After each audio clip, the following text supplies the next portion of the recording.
आज हमारे पास गुजरात को समझने का एक बहुत ही दिलचस्प तरीका है। हाँ, मतलब कोई रिपोर्ट या किताब नहीं बल्कि नक्शे हैं। बिल्कुल। हमें जो जानकारी मिली है वो असल में गुजरात के ऊपर कई इन्फोग्राफिक नक्शे बनाने के निर्देशों का एक पूरा सेट है। हाँ, तो आज हम यही करेंगे। एक एक करके पढ़ते खोलेंगे। हाँ, हम परत दर परत इन नक्शों के जरिए गुजरात की एक पूरी तस्वीर बनाएंगे, उसकी जमीन से लेकर उसके इतिहास और आज की उसकी पहचान तक। और ये तरीका वाकई में बहुत अच्छा है। किसी भी जगह को समझने के लिए नक्शों से बेहतर मतलब कुछ नहीं होता। सही बात है। ये सिर्फ लकीरें और नाम नहीं होते, बल्कि किसी भी क्षेत्र की पूरी कहानी बयां करते हैं। तो चलिए फिर इस सफर की शुरुआत करते हैं। तो किसी भी कहानी को शुरू करने के लिए हमें एक कैनवस चाहिए होता है। गुजरात के मामले में ये कैनवस है उसकी जमीन, उसका भूगोल। तो पहली स्लाइड हमें यही दिखाती है। एक तरफ अरब सागर की लंबी तटरेखा और दूसरी तरफ पड़ोसी राज्यों से जुड़ी सीमाएं। हाँ, ये देखने में तो बहुत सामान्य लगता है, पर क्या गुजरात की पूरी कहानी इसी एक नक्शे में छिपी है? हाँ, आप कह सकते हैं। गुजरात की पहचान का सबसे बड़ा सूत्र उसकी तटरेखा है, जो भारत में किसी भी राज्य से सबसे लंबी है, राइट? बिल्कुल। और इसी तटरेखा की वजह से गुजरात हजारों सालों से दुनिया के लिए भारत का एक दरवाजा रहा है। व्यापार, संस्कृति, लोग, सब कुछ इसी रास्ते से आया गया है। अच्छा। और इसके जो पड़ोसी राज्य हैं, राजस्थान, मध्य प्रदेश, महाराष्ट्र, वो इसे भारत के भीतरी इलाकों से जोड़ते हैं। तो ये भूगोल ही है जो इसे एक ही समय में भारतीय और अंतर्राष्ट्रीय बनाता है। ये तो बहुत दिलचस्प बात है। तो इस कैनवस पर संस्कृति के रंग कैसे भरते हैं? हमारे स्रोत बताते हैं कि गुजरात की पहचान 3 मुख्य चीजों से है: गुजराती भाषा, गरबा नृत्य और कच्छ का रण उत्सव। ये तीनों चीजें क्या सिर्फ प्रतीक हैं या इनका कोई गहरा मतलब भी है? नहीं, इनका बहुत गहरा मतलब है।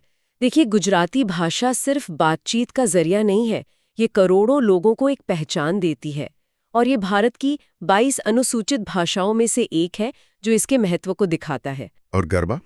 वो तो गरबा सिर्फ एक लोक नृत्य नहीं है, ये एक सामाजिक उत्सव है। नवरात्रि के दौरान पूरा गुजरात, शहर हो या गांव, एक साथ मिलकर नाचता है। ये सामुदायिक भावना का प्रतीक है। और रण उत्सव, वो तो हाल के कुछ सालों में ही बहुत मशहूर हुआ है। सही कहा। और रण उत्सव इस बात का सबसे अच्छा उदाहरण है कि कैसे भूगोल और संस्कृति एक दूसरे में घुल मिल जाते हैं।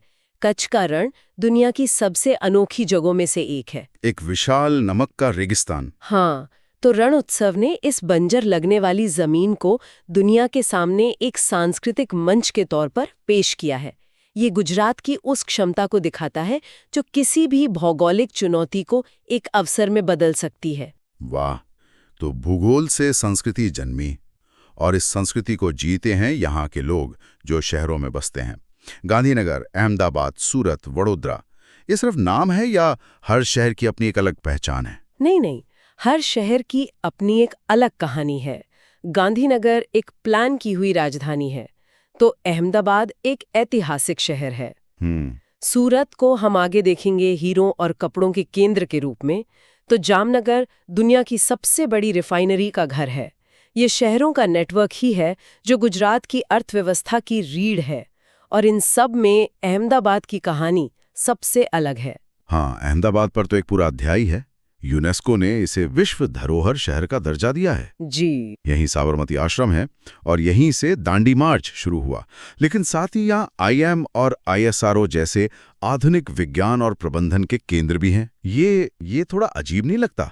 एक शहर में गांधी भी और सैटेलाइट भी। ये विरोधाभास नहीं बल्कि संगम है, और यही अहमदाबाद की खूबसूरती है। अच्छा। यह शहर दिखाता है कि आधुनिकता का मतलब अपनी जड़ों को काटना नहीं होता। एक तरफ साबरमती के किनारे गांधी जी के सिद्धांत हैं, सादगी, आत्मनिर्भरता और सत्य। बिल्कुल। तो दूसरी तरफ IIM जैसे संस्थान हैं जो दुनिया को मैनेजमेंट के गुर सिखा रहे हैं, और इसरो का केंद्र है जो अंतरिक्ष में भारत की ताकत बढ़ा रहा है। ये शहर भारत के अतीत और भविष्य के बीच एक पुल की तरह है। और इसी अतीत में स्वतंत्रता आंदोलन का एक बहुत बड़ा केंद्र भी तो गुजराती था। हमारे स्रोत खेड़ा सत्याग्रह, बारडोली सत्याग्रह और दांडी मार्च का जिक्र करते हैं। हाँ, ये बहुत महत्वपूर्ण है। इन आंदोलनों ने गुजरात की जमीन पर क्या असर छोड़ा? बहुत गहरा असर। ये सिर्फ राजनीतिक लड़ाइयां नहीं थीं। खेड़ा और बारडोली ये किसानों के आंदोलन थे। अच्छा। इन्होंने आम आदमी को आजादी की लड़ाई से सीधे जोड़ दिया।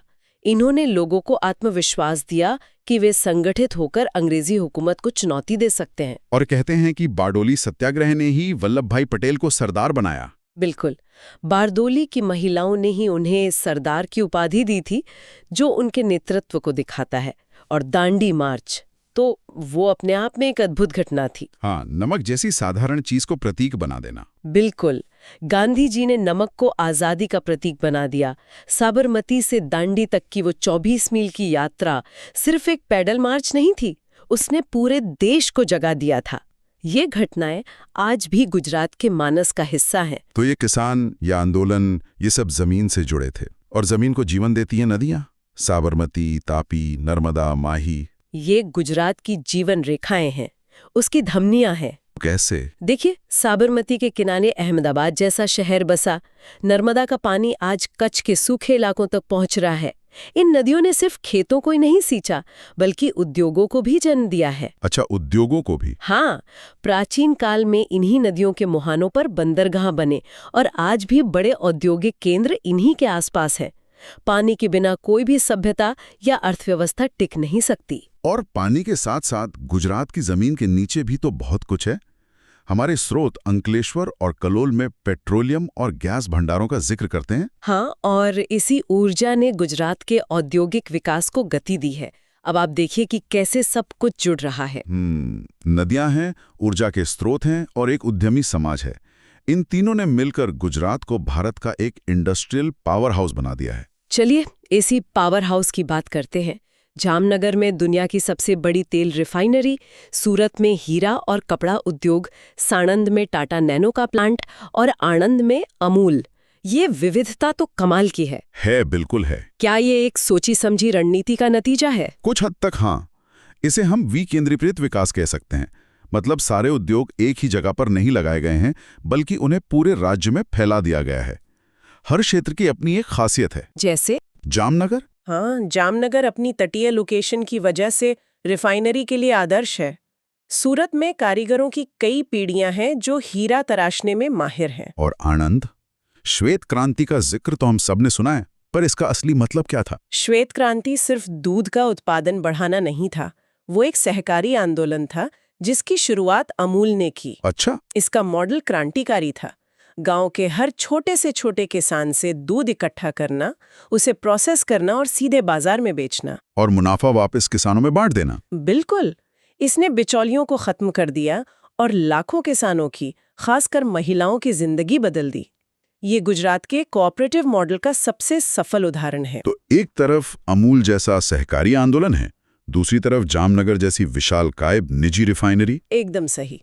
ये दिखाता है कि गुजरात में हर तरह के आर्थिक मॉडल के लिए जगह है। बिल्कुल। और इस पूरी आर्थिक मशीनरी को दुनिया से कौन जोड़ता है? हम वापस वहीं पहुंच गए जहां से शुरू किया था, गुजरात की तटरेखा। हाँ, कांडला और मुंद्रा जैसे बंदरगाह आज भारत के सबसे व्यस्त बंदरगाहों में से है। क्या हम ये कह सकते हैं कि ये बंदरगाह सिर्फ गुजरात के लिए नहीं, बल्कि पूरे उत्तर भारत के लिए दुनिया का दरवाजा है? बिल्कुल। पंजाब, हरियाणा, राजस्थान, दिल्ली, इन सभी राज्यों का बहुत सारा सामान इन्हीं बंदरगाहों से एक्सपोर्ट और इंपोर्ट होता है। ये बंदरगाह गुजरात की भौगोलिक ताकत का सबसे बड़ा सबूत है। मतलब ये सिर्फ कंक्रीट के ढांचे नहीं हैं? नहीं, ये भारत की अर्थव्यवस्था की महाधमनियां हैं। तो हमने उद्योग और व्यापार की बात की, पर इस तस्वीर में प्रकृति और वन्य जीवन कहाँ फिट होते हैं? हमारे स्रोत गिर के एशियाई शेरों और कच्छ के जंगली गधों का जिक्र करते हैं। और ये गुजरात की पहचान का एक और अहम पहलू है। ये दिखाता है कि औद्योगिक विकास के साथ साथ प्रकृति का संरक्षण भी संभव है। गिर नेशनल पार्क दुनिया में एशियाई शेरों का एकमात्र घर है, और उनकी आबादी को बचाना एक वैश्विक सफलता की कहानी है, जिसका केंद्र गुजरात है। और जंगली गधे, ये तो बहुत अनोखी बात लगती है। हाँ, कच्छ के रण में जंगली गधों का अभयारण्य है, जो दुनिया में इस प्रजाति का अकेला प्राकृतिक घर है। ये जानवर उस अनोखे रेगिस्तानी इकोसिस्टम का प्रतीक है, जो रण उत्सव की भूमि भी है। अच्छा। तो एक ही जगह पर आपको प्रकृति, संस्कृति और पर्यटन का अद्भुत मेल देखने को मिलता है। ये तो कमाल है। हम जितना गहरा उतर रहे हैं, उतनी ही परतें खुल रही हैं। अब इतिहास में और भी पीछे चलते हैं, लगभग 4500 साल पहले सिंधु घाटी सभ्यता, धोलावीरा और लोथल। हाँ, धौलावीरा और लोथल। इनका क्या महत्व है? इनका महत्व बहुत ज्यादा है और ये हमारी कहानी को एक घेरे में पूरा करता है। धोलावीरा एक विशाल और सुनियोजित हड़प्पा शहर था, जिसकी जल प्रबंधन प्रणाली आज के इंजीनियरों को भी हैरान कर देती है। और लोथल? लेकिन लोथल देखिए, लोथल तो एक चमत्कार है। चमत्कार? ऐसा क्यों? क्योंकि लोथल में दुनिया का सबसे पुराना ज्ञात डॉकयार्ड, यानी जहाज बनाने और मरम्मत करने का बंदरगाह मिला है। 4500 साल पहले? हाँ, सोचिए, आज से 4500 साल पहले वहां के लोग ज्वार भाटे को समझकर जहाजों के आने जाने के लिए एक पूरा सिस्टम बना चुके थे। वाह! ये इस बात का सबूत है कि गुजरात का समुद्री व्यापार का इतिहास कितना पुराना और उन्नत था। तो आज जो हम मुंद्रा पोर्ट में देख रहे हैं, उसकी नींव शायद लोथल में रखी गई थी। ये तो अविश्वसनीय है। मतलब गुजरात की पहचान आज भी उसी डीएनए पर बनी है जो हजारों साल पहले था, समुद्र और व्यापार। बिल्कुल, तकनीक बदल गई है, जहाज बदल गए हैं, लेकिन जो मूल विचार है वो वही है, दुनिया से जुड़ना। तो हमने शहर देखे, उद्योग देखे, प्राचीन बंदरगाह देखे, आधुनिक बंदरगाह देखे। अब सवाल यह है कि ये सब आपस में जुड़ते कैसे हैं? एक उद्योग का माल बंदरगाह तक कैसे पहुंचता है? इसका जवाब है आधुनिक परिवहन नेटवर्क। हमारे स्रोत NH8 जैसे नेशनल हाईवे और ईस्ट वेस्ट इंडस्ट्रियल कॉरिडोर का जिक्र करते हैं। तो ये सिर्फ सड़कें नहीं हैं? नहीं, ये वो आर्थिक गलियारे हैं जो उत्पादन के केंद्रों को बंदरगाहों से और शहरों को एक दूसरे से जोड़ते हैं। एक मजबूत ट्रांसपोर्ट नेटवर्क के बिना औद्योगिक विकास एक जगह पर ही ठप हो जाएगा। ये वो अदृश्य जाल है जो पूरे राज्य को एक इकाई के रूप में काम करने में मदद करता है। और अब हमारी यात्रा के आखिरी पड़ाव पर आते हैं। एक ऐसा नक्शा जिसमें ये सारी परतें, सब कुछ एक साथ दिख रहा है। शहर, नदियां, उद्योग, राष्ट्रीय उद्यान, बंदरगाह, ऐतिहासिक स्थल। हाँ, एक कंप्लीट रिवीजन मैप। इस पूरी तस्वीर को एक साथ देखने पर क्या समझ आता है? इसे एक साथ देखने पर जो सबसे बड़ी बात उभरती है वो है कनेक्टिविटी या जुड़ाव। कुछ भी अलग थलग नहीं है। सब कुछ जुड़ा हुआ है। हाँ, नदियां उद्योगों को पानी देती हैं, उद्योग शहरों को बसाते हैं, शहर सड़कों से बंदरगाहों से जुड़ते हैं और बंदरगाह उन्हें दुनिया से जोड़ते हैं। इतिहास वर्तमान को आकार देता है और भूगोल भविष्य की राह तय करता है। गुजरात की सफलता का राज शायद इसी गहरे आपसी जुड़ाव में छिपा है। तो इन सभी नक्शों को एक साथ देखने के बाद हमने गुजरात को सिर्फ एक राज्य के तौर पर नहीं, बल्कि समय और भूगोल की कई परतों के एक संग्रह के रूप में देखा। बिल्कुल, सबसे बड़ी बात जो सामने आती है वो ये है कि गुजरात में प्राचीन इतिहास जैसे लोथल का डॉकयार्ड और अत्याधुनिक उद्योग जैसे जामनगर रिफाइनरी, हाँ, ये एक दूसरे से अलग थलग नहीं है, बल्कि एक ही कहानी का हिस्सा है। इसकी भौगोलिक स्थिति ने इसके इतिहास को और इतिहास ने इसकी आज की आर्थिक पहचान को आकार दिया है। गुजरात के इस नक्शे को देखने के बाद ये सोचने वाली बात है कि कैसे एक ही जगह पर इतनी अलग अलग दुनियाएं, 4500 साल पुराने बंदरगाह से लेकर दुनिया की सबसे बड़ी रिफाइनरी तक और एशियाई शेरों के जंगल